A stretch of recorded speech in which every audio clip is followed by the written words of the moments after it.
જ્યાં સુધી હું ગોંડલને જાણું છું, એ ચાહે ઇન્ટરનેટથી હોય, ત્યાંના લોકોના માધ્યમથી હોય, નિખિલભાઈના માધ્યમથી હોય કે અન્ય રીતે હોય, ગોંડલની અંદર લોકશાહીના નામે એ પછી વિનુભાઈ હોય, નિલેશભાઈ રૈયાણી હોય, લોકશાહીના નામે લોહિયા ખાનદાનશાહી ચાલે છે.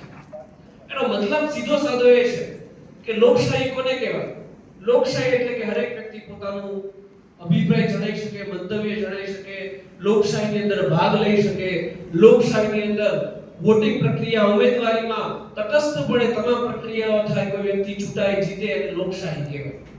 પરંતુ જ્યાં સુધી ગોંડલને હું જાણું છું ત્યાં સુધી ગોંડલની અંદર દાગ ધમકી, એવા ખુલ્લેઆમ એવા ભાષણો આપવામાં આવે છે. એક તો આપણે બધાએ સોશિયલ મીડિયા માધ્યમથી સાંભળ્યા હશે કે ભાઈ જો ગોંડલની અંદર કોઈ ઉપસે તો મારા પરિવારમાંથી કોઈ ઉપસે, જાણે એમની કોઈ પેઢીમાંથી આ સીટ કોઈ મૂકી ગયું હોય એ રીતે.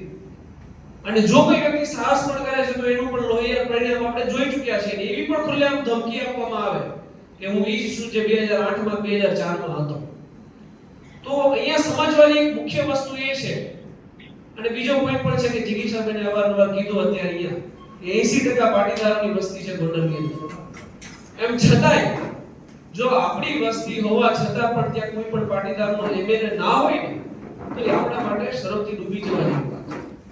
અને હું તો 2022 ની લોકસભાની વાત કરીશ જિગીશાબેન, તમે કહો છો પાટીદારની એટલે કે કદાચ આમ આદમી પાર્ટીમાંથી ત્યાં મનીષાબેન ખૂંટ ઉભા હતા, નિમિષાબેન ખૂંટ ઉભા હતા, 12,000 વોટ એમને હતા અને સમથિંગ 85,000 વોટ એમને હતા.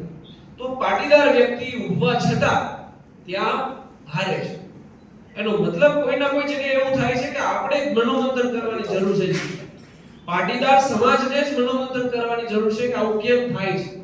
કોઈના કોઈ જગ્યાએ આપણે પણ ટાટિયા ખેંચમાં આવે છે કે ભાઈ ચાલો આપણા વ્યક્તિ ઊભા છે તો આપણે જીતાડી એમને નથી શકતા,